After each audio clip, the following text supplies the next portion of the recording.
Hello students, हम पढ़ रहे हैं चैप्टर 9 सर्कल्स और ये है उसका लेक्चर नंबर 4। अगर आपने अभी तक कोई भी प्रीवियस लेक्चर नहीं देखा है तो कोई बात नहीं, पूरा लेक्चर आपको समझ में आएगा। और प्रीवियस लेक्चर देखने के लिए आपको आई बटन में लिंक मिल जाएगी और वीडियो के एंड में पूरी प्लेलिस्ट। आज हम यहाँ पर एक्सरसाइज 9.2 के क्वेश्चन नंबर 5 एंड 6 को सॉल्व करने वाले हैं।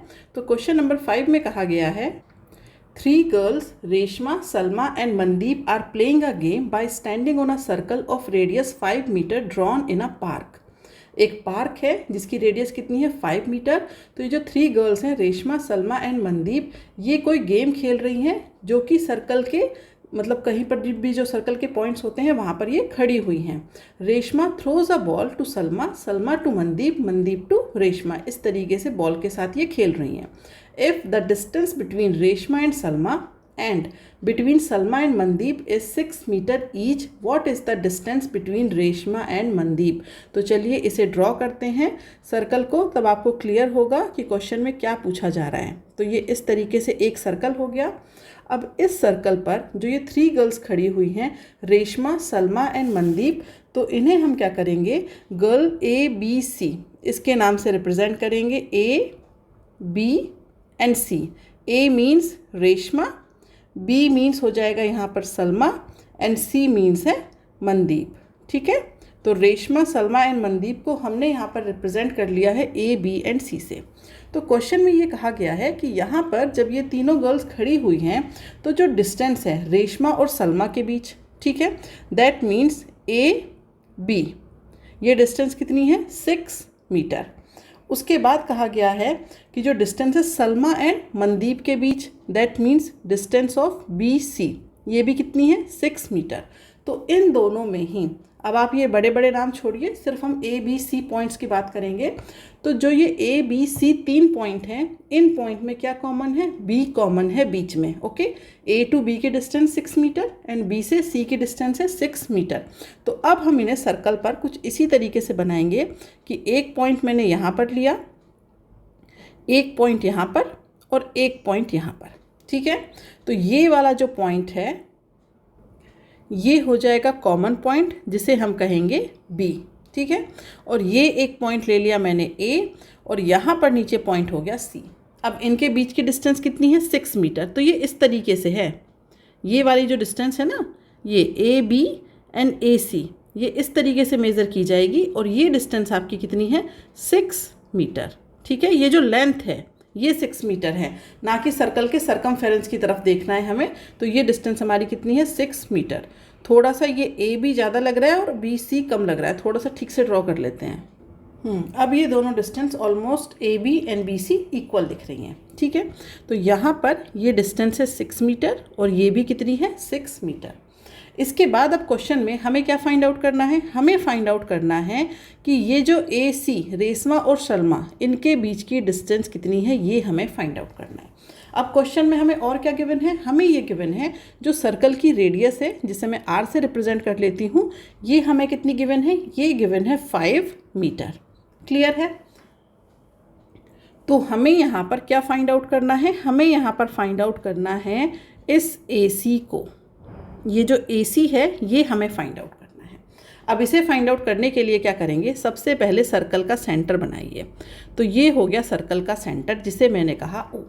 अब होगा क्या, अगर हम देखें यहाँ पर ये जो ए बी है ये इक्वल है बी सी के और ये इक्वल है 6 मीटर के। तो जब हमारे पास 2 इक्वल लेंथ की कॉर्ड हैं, कौन कौन सी, A B and B C. अब इन दोनों कॉर्ड ने मिलकर के एक एंगल बनाया है, वो कौन सा एंगल है, एंगल ए बी सी। तो अगर मैं बात करूं एंगल ए बी सी की, तो इस एंगल की कुछ वैल्यू होगी जिसे मैंने कह दिया 2 थीटा। ये हमने माना है कि let angle A B C is equal to 2 theta. ठीक है, अब क्या है, चूंकि यहाँ पर क्या है कि ये जो ए बी है ये इक्वल है बी सी के, ये जो दोनों कॉर्ड्स हैं ये इक्वल हैं। तो जब हम इस पॉइंट बी को ज्वाइन करेंगे सेंटर ओ से, ठीक है, जब हम इस पॉइंट बी को ज्वाइन करेंगे इस सेंटर ओ से, तो होगा क्या कि ये जो है एंगल ए बी ओ और दूसरा जो एंगल है कौन सा एंगल हो जाएगा, एंगल ए बी ओ हो गया और दूसरा हो गया सी बी ओ, ये इक्वल होंगे। क्यों इक्वल होंगे? क्योंकि ए बी और बी सी कॉर्ड क्या है? इक्वल है।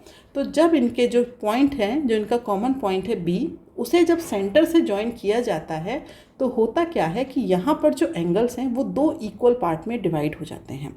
तो इसका मतलब ये जो दोनों एंगल हैं, इस एंगल की बात करें या हम इस एंगल की बात करें, ये दोनों एंगल क्या होंगे? इक्वल होंगे। और इक्वल होने के साथ साथ ये क्या होंगे? ये बाइसेक्टर होंगे। ठीक है, ये जो एंगल हैं वो इक्वल हैं एंड ये जो है एंगल ये इक्वल है and B O is bisector of A C. मतलब जब हमने ज्वाइन किया बी ओ को तो हुआ क्या कि यहाँ पर ये दो इक्वल पार्ट्स में डिवाइड हो गया। और दूसरी बात, इसने क्या किया कि ये जो हमारे पास ए सी जो हमने कॉर्ड ड्रॉ की है, वहाँ पर क्या होगा कि ये इसे क्या करेंगे? बाइसेक्ट करेंगे। तो दैट मीन्स हम कह सकते हैं, अगर इस पॉइंट को मैंने कह दिया एम, तो that means A M is equal to C M. Clear है? हमारे पास दो कॉर्ड हैं इक्वल लेंथ की, 6 मीटर 6 मीटर की, कौन सी? ए बी एंड बी सी।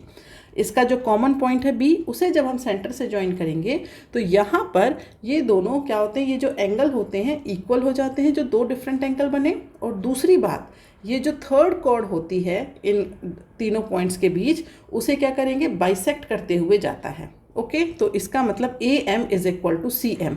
तो अभी हमें क्या फाइंड आउट करना था? अभी हमें फाइंड आउट करना था ए सी। तो अब अगर हम क्या फाइंड आउट कर लें? 2am फाइंड आउट कर लें या फिर हम 2cm फाइंड आउट कर लें, तो ये भी किसके इक्वल हो जाएगा? ये भी AC के इक्वल हो जाएगा। तो इसका मतलब है हम यहाँ पर क्वेश्चन में या तो AC फाइंड आउट करने की कोशिश करें।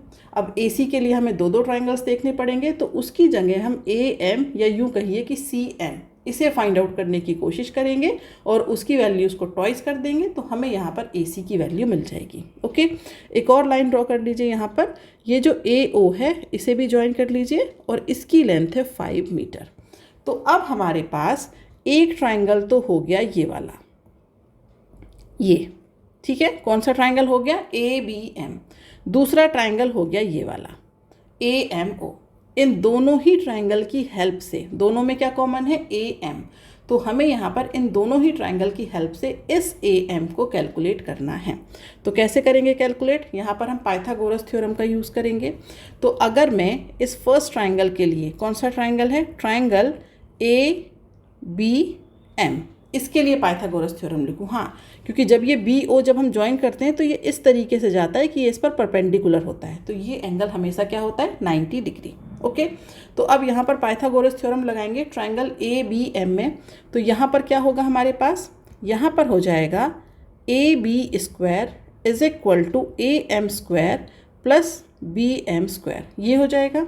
दूसरा ट्राइंगल कौन सा है? दूसरा ट्राइंगल है, इसे ऐसे लिखेंगे AMB। ओके, दूसरा ट्राइंगल है AMO। इसकी अगर मैं बात करूं तो यहाँ पर क्या लिखेंगे हम? यहाँ पर हो जाएगा AO square is equal to AM square plus OM square. Okay, अब हमें यहाँ पर देखना है कि हमारे पास दो इक्वेशन है लेकिन अननोन एक होना चाहिए। तो अब यहाँ पर अगर मैं बात करूँ तो मुझे बताइए AB, इसकी वैल्यू गिवन है हमें, कितनी होती है? 6 क्वेश्चन में गिवन है। AM ये तो हमें फाइंड आउट करना ही है। दूसरी हम बात करते हैं BM, क्या ये हमें गिवन है? नहीं। तो AM तो एक अननोन है ही, इसके अलावा सिर्फ और सिर्फ एक और अननोन होना चाहिए, क्योंकि दो इक्वेशन है, दो अननोन होने चाहिए, इससे ज़्यादा नहीं। तो एक तो हमें ये BM प्रॉब्लम क्रिएट करेगा। इधर आ जाते हैं। AO गिवन है ये, हाँ, इसकी वैल्यू गिवन है 5, दैट मीन्स 5 का स्क्वायर हो गया। अब यहाँ पर आते हैं AM, एक अननोन है ये। ओके, दूसरा हमारे पास क्या है? OM, तो एक ही हो गया। तो AM तो हमें फाइंड आउट करना है, वो ठीक है, लेकिन उसके अलावा कितने अननोन हो गए? यहाँ पर तो 3 अननोन है। एक तो BM हो गया और एक हो गया हमारे पास OM। तो अब हम क्या करेंगे? यहाँ पर क्या हम इस OM को कन्वर्ट कर सकते हैं BM में, या फिर इस BM को OM में किसी तरीके से हम इस तरीके से लिख सकते हैं क्या? इन वैल्यूज़ को हमें इस तरीके से मैनिपुलेट करके लिखना है कि यहाँ पर सिर्फ और सिर्फ दो अननोन बचे। AM इज़ ओके, बट इस BM या OM का, इनका कुछ करना पड़ेगा। तो इसके लिए हम क्या करेंगे?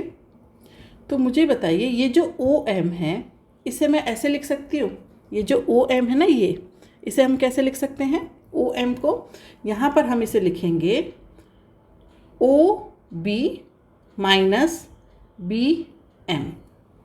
ये जो हमारे पास ओ एम है, ये जो ओ एम है, ये इसे हम कैसे लिख सकते हैं, मतलब ये पूरा लिया मैंने बी ओ, और इस पूरे बी ओ में से बी एम को मैंने सब्ट्रैक्ट कर दिया, तो हमें क्या मिल जाएगा, ओ एम मिल जाएगा। ठीक है, यहाँ पर डाउट नहीं होना चाहिए, क्योंकि हमारे पास पूरी लेंथ क्या है, ये है पूरी लेंथ, ये है पॉइंट बी, ये है आपके पास पॉइंट एम, और ये है पॉइंट ओ। हमें क्या चाहिए, ओ एम, सिर्फ और सिर्फ हमें ये चाहिए। तो हमने क्या किया, ये जो पूरी लेंथ है ओ बी, इस पूरी लेंथ में से हमने बी एम को सब्ट्रैक्ट कर दिया, तो हमें क्या मिल जाएगा, हमें मिल जाएगा यहाँ पर ओ एम। ओके, बस इतना ही करना था। अब ये देखिए, इस अगर मैं बी ओ की बात करूँ तो ये क्या है, ये है सर्कल की रेडियस, दैट मीन्स ये कितनी है, 5, और बी एम हमारे पास अननोन है, तो रहने दीजिए अननोन। अब हमारे पास यहाँ पर 2 इक्वेशन और 2 अननोन है, अब इन्हें ठीक से अरेंज कर लीजिए। तो ये देखिए, A B square that means 6 square 36, ये हो जाएगा A M square plus B M square, as it is रहने दीजिए। ठीक है, इसे बोल देते हैं इक्वेशन नंबर 1। यहाँ आते हैं दूसरी तरफ, ये है A O square that means 25 is equal to A M square plus O M की वैल्यू क्या रखी है, ओ एम की वैल्यू है यहाँ पर O B minus B M, that means 5 minus B M, तो इसे लिख देंगे 5 माइनस बी एम का होल स्क्वायर। ये हो गई इक्वेशन नंबर 2। अब इन दोनों इक्वेशन में से हम क्या करेंगे, यहाँ पर अगर हम इस ब्रैकेट को खोलें तो फिर ये और कॉम्प्लिकेटेड होगा। हम क्या करेंगे यहाँ पर कि दोनों इक्वेशन में से पहले हम ए एम स्क्वायर की वैल्यू निकालेंगे, ठीक है, in terms of B M, फिर उन्हें हम कंपेयर करेंगे, वहाँ से पहले बी एम की वैल्यू फाइंड आउट करेंगे, उसके बाद फिर हम क्या फाइंड आउट करेंगे, ए एम। ओके, तो यहाँ पर अगर मैं इसे लिखूँ तो मैं इसे लिख सकती हूँ A M square is equal to 36 minus B M square. तो ये हो गई इक्वेशन नंबर 3। इधर आ जाते हैं, तो यहाँ पर ये जो ए एम स्क्वायर है ये हो गया 25 minus 5 minus B M square. Okay, 25 minus 5 minus B M square, ये हो गया इक्वेशन नंबर 4। अब इक्वेशन नंबर 3 एंड 4 इन्हें कर दीजिए कंपेयर, तो ये हो जाएगा 36 minus B M square is equal to 25 minus 5 minus B M का स्क्वायर। तो अब इसे अरेंज करिए, 36 minus B M square is equal to 25 minus 25, पहले इसका ब्रैकेट ओपन करेंगे, 25 plus B M square minus 10 B M, तो ये हो जाएगा 36 minus B M square is equal to 25 minus 25 minus B M square, और ये हो जाएगा प्लस 10 बी एम। अब देखिए वैल्यू क्या कैंसिल हो रही है, ये माइनस बी एम स्क्वायर से minus B M square cancel, इस 25 से ये 25 कैंसिल, दैट मीन्स अब आप इसे लिख सकते हैं यहाँ पर 10 B M is equal to 36। तो इसका मतलब ये जो बी एम है ये हो जाएगा 3.6 मीटर। ओके, बी एम की वैल्यू आ गई 3.6 मीटर। तो जब हमारे पास बी एम की वैल्यू आ गई, अब ए एम की वैल्यू फाइंड आउट कर लेंगे, तो A M square is equal to 36 minus B M square, तो that means A M square is equal to 36 minus 3.6 का होल स्क्वायर, तो ये हो जाएगा A M square is equal to 36 minus 12.96। तो यहाँ पर A M square is equal to ये हो जाएगी value root 23.04, that means 4.8 metre. तो हमारे पास वैल्यू किसकी आ गई है, ए एम की। यहाँ से अब रूट हटा देते हैं ये वाला, क्योंकि अब ये हो गया ए एम। ओके, ये हो गया A M is equal to root 23.04। तो इसका मतलब ए एम की जो वैल्यू है वो है 4.8 मीटर। हमें क्या फाइंड आउट करना था, यहाँ पर आ जाते हैं। अब हमें फाइंड आउट करना है ट्वाइस ऑफ ए एम, क्योंकि यही इक्वल है ए सी के। ओके, तो अब मैं यहाँ पर लिखूँगी A C is equal to twice of A M, that means 9.6 metre. ये वैल्यू हमें फाइंड आउट करनी थी, ये हो गया हमारा आंसर। क्वेश्चन एक बार फिर से देख लीजिए, बहुत ही अच्छा क्वेश्चन है। क्वेश्चन में ये कहा गया था 3 गर्ल्स हैं, कौन कौन सी, रेशमा, सलमा एंड मनदीप। ये तीनों पार्क के चारों तरफ खड़ी हुई हैं कहीं पर और उसके बाद बॉल से खेल रही हैं। तो यहाँ पर ये कहा गया था कि point A and B, that means Reshma and Salma, इनके बीच की डिस्टेंस कितनी है, 6 मीटर। उसके बाद फिर point B and C, Salma to Mandeep, distance कितनी है, 6 मीटर। तो ये जो डिस्टेंस है ये सरकमफेरेंस में नहीं देखी जाएगी। डिस्टेंस कैसी देखी जाती है, हमेशा मिनिमम डिस्टेंस, और वो कैसे होती है, एकदम स्ट्रेट। अगर आप सरकमफेरेंस से जाएंगे तो ये डिस्टेंस 6 मीटर से ज़्यादा होगी, उसे नहीं देखा जाता है, हमेशा स्ट्रेट डिस्टेंस। हाँ, अगर स्पेसिफाई करते तो बात अलग थी। तो यहाँ पर ये डिस्टेंस हो गई 6 मीटर। ओके, अब हमें ये कहा गया है कि पॉइंट ए और सी के बीच की डिस्टेंस कितनी है। उसे फाइंड आउट करने के लिए हमने क्या किया, यहाँ पर हमने सबसे पहले कि ये जो ए बी एंड सी है ये एक एंगल बना रहे हैं, तो उस एंगल का जो पॉइंट है बिल्कुल बीच वाला वो क्या है, बी। बी से सेंटर को ज्वाइन करिए। जब हम बी से सेंटर को ज्वाइन करते हैं तो ये लाइन क्या होती है, इस कंप्लीट एंगल को डिवाइड करते हुए जाती है और परपेंडिकुलर डालते हुए जाती है वो जो थर्ड लाइन है इन तीनों पॉइंट्स को ज्वाइन करने वाली, उसको। तो इसका मतलब हमारे पास यहाँ पर 2 ट्राइंगल हो गए, एक तो ए बी एम और दूसरा ए एम ओ। ठीक है, अब इन दोनों ट्राइंगल में हमने देखा ए एम कॉमन है। यहाँ पर हम क्या करेंगे, इस ए एम को फाइंड आउट करेंगे। यही जो ए एम है ये क्या है, यही हमें ए सी को फाइंड आउट करने में हेल्प करेगा। क्यों, क्योंकि ये जो लाइन गई थी बी ओ, ये इस ए सी को क्या करती है, बाइसेक्ट करती है। That means A C is equal to twice of A M. आप यहाँ पर ट्वाइस ऑफ सी एम भी कर सकते थे, यहाँ पर इस तरीके से ड्रॉ करके यहाँ ट्राइंगल ले लेते, एक ही बात है। ओके, तो अब हमने क्या किया, 2 ट्राइंगल बने, 2 इक्वेशन बनी हमारे पास। तो अब हमने उन इक्वेशन को ऐसे सेट किया कि 2 इक्वेशन और 2 ही अननोन हो। ऐसा करने के बाद फिर हमने उन इक्वेशंस को सॉल्व करके वैल्यू को फाइंड आउट किया।